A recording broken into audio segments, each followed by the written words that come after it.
Alright, so we're back once again, and today we're going to be doing a guide on the Großer Kurfürst, the tier 10 German BB.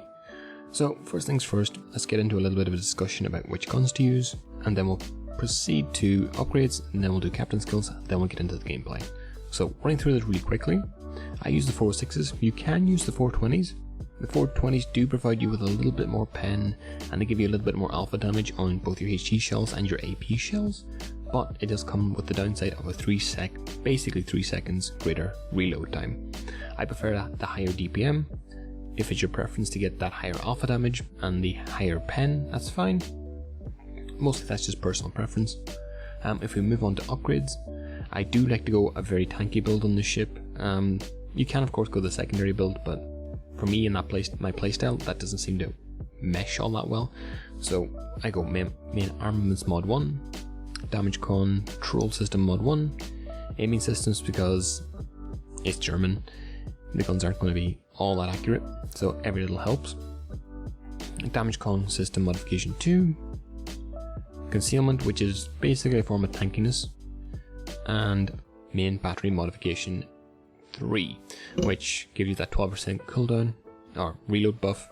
You do sacrifice a little bit of traverse speed, but you can make up for that in captain skills, which is what we will be discussing next. So in terms of captain skills, you definitely want to go priority target. Preventive maintenance doesn't make all that much difference here.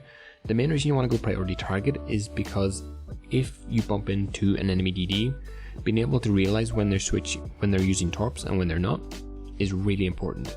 If you see that little indicator and it shows like 1 or something and then it goes just as detected, you can realize that the enemy DD is switching from its main guns being focused on you to its torps. So it gives you an indication of when the enemy DD is torping, which can really save your life in a ship as clumsy as this one. So outside of that, you want to go then adrenaline rush, superintendent to get that extra heal, extra spotting plane, extra hydro, which is always useful, concealment expert, which is a given. Then after that, after the first 4 skills, you want to go fire prevention, basics of survivability, and expert marksman. That's basically the bog standard battleship tanky build. There's not all that much more to say.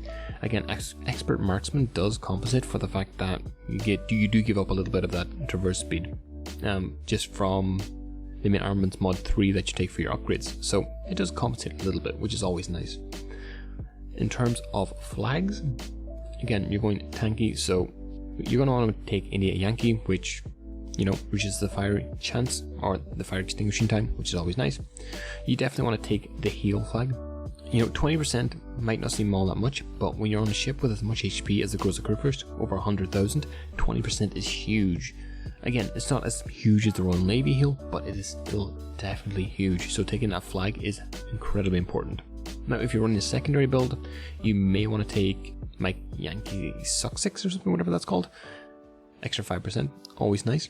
But outside of that, there's not all that much. You can take the speed flag because, again, the ship is pretty slow, and you can take the flooding flag. Just generally tanky stuff is that you really want to take on this ship. Reload time of consumables isn't all that important. 5% isn't going to make or break anything, but if you feel it makes you play better, take it by all means. Economic flags is always personal preference, so I'm not going to touch on them all that much, but that pretty much covers it for this part of the Großer Kurfürst. And now we'll jump in the game.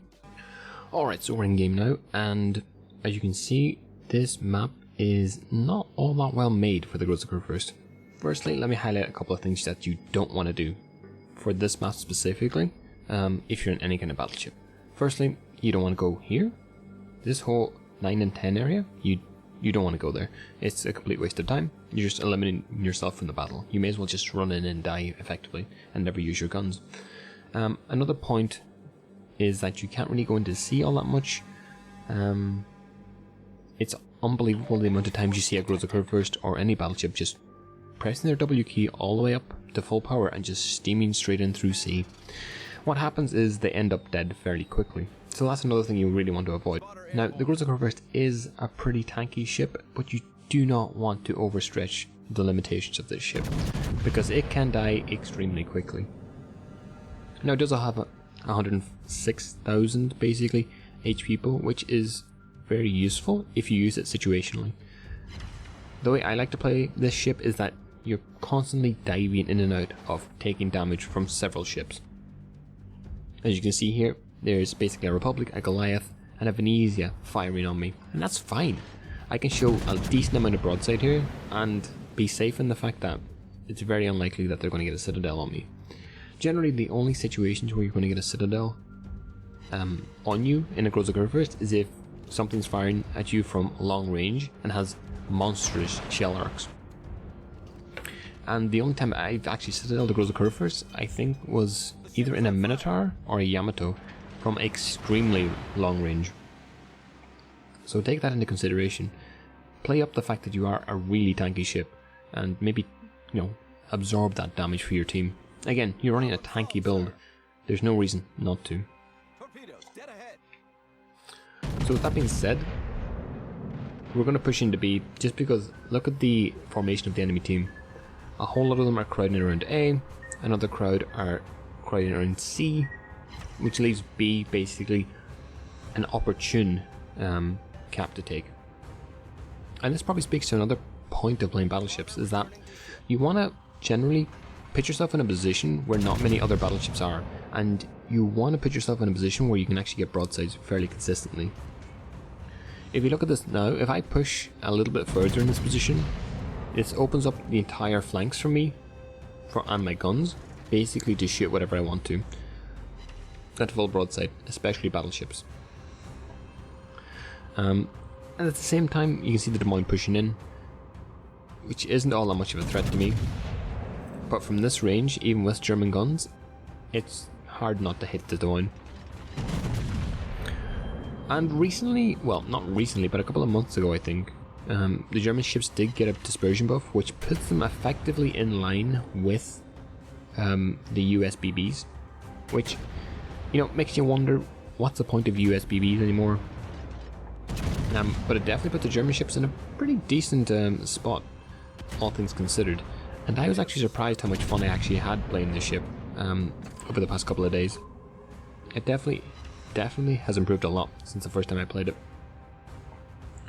That being said, you really want to touch on how tanky you are, but you also want to touch on the fact that you can actually chase down DDs. If you look, I have Hydroactive, which gives me basically, I think, 5 or 6 kilometers of detection of any torpedoes coming my way.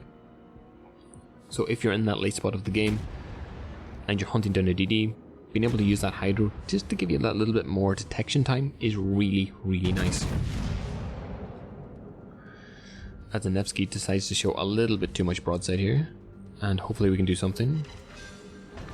And we do. As you can see, the Hydro at work. We're able to spot those torpedoes. We're immediately able to stop and not get hit by any of them.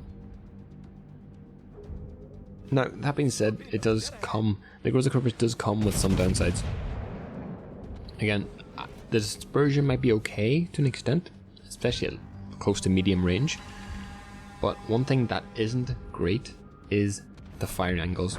Just look at how much broadside I have to show here, just to get all my guns firing. If you look at my back turrets at the second, they're definitely not in a great spot. You know, they're just on the cusp of being out of range, which is really, really awkward. Not so much if you're going up against cruisers, but if you're going up against a battleship or a Yamato, those kind of ships can really, really punish you. So keep that in mind when you're playing. That being said, current state of the game, we're up to 77k. This Großer Kurfürst decides he wants to ground or get off the ship, and as a result, we're going to open up on him. We do end up doing about 13k, which is always nice, and at this point we bump into a Shimakaze. Now, if you're ever in this position where you're trying to push into a cap aggressively, and there's something like a Shimakaze right in front of you, first thing you do is always go bow in. You never want to show any kind of broadside to ships like this, because what's going to end up happening is that you're going to get torped into oblivion. Now, this is a mistake for me. I push in when I don't really have my Hydro. And pushing in without your Hydro is a very, very dangerous mistake. That being said though, you can do things to mitigate it, and one of those things is going straight bow in. If you do manage to get hit, it's only going to be by one torpedo at the most, and if you've got damage gone up, it's not that big of a deal. Again, the HP pull really compensates for mistakes in this ship. That's why I'd recommend this if you're just a new battleship player. It gives you it gives you two things. It gives you a sense of being able to play the game. You know, all two times you can play something like, you know, the Conqueror or other squishier battleships like the Montana or something. You can get, you know, really dev-struck. Well, not dev-struck, but you can get really, really hammered really quickly by sailing like this guy, full broadside. But that doesn't really happen all that much in the Kurfürst. As you can see, I only got 1 penetration. So again, it's a really good ship to learn on because you can make mistakes and you can actually adjust how you play, and it doesn't feel like you're constantly getting punished. So definitely it's a ship I'd recommend for very new players if they're interested in the battleship role.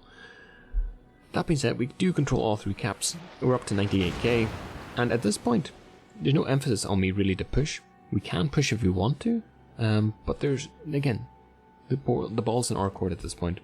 And this is a really important point to consider, is that when you're in a winning position in a game like we are right now, you don't have to push. You don't have to win harder. You just have to let the winning take care of itself.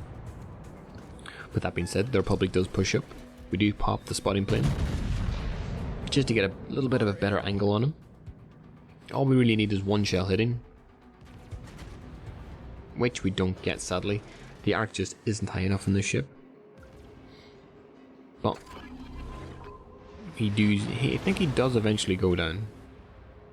Again, we pop our hill, which is fantastic on this ship.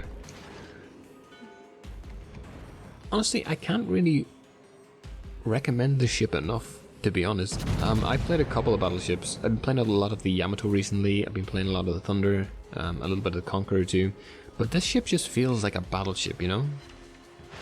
The Yamato, a lot of times can just feel like an overpowered artillery stand, you know? Like, this ship feels like it feels like what a battleship should be. A really tanky ship. That's able to deal, you know, not monstrous amount of damage, but, you know, a consistently decent amount of damage. And again, you can just see the usefulness of the Hydra once again. Unfortunately, we're not going to be able to avoid all the torpedoes, and this kind of speaks to the maneuverability difficulties with this ship too. Even with the Hydro active, there's going to be situations where you're just going to eat those torpedoes. It's just a fact of pushing in on this ship.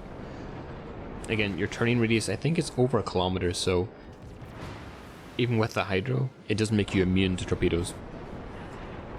Problem solved, sir. And with that, the game ends. I hope you enjoyed, and I'll see you in the next one.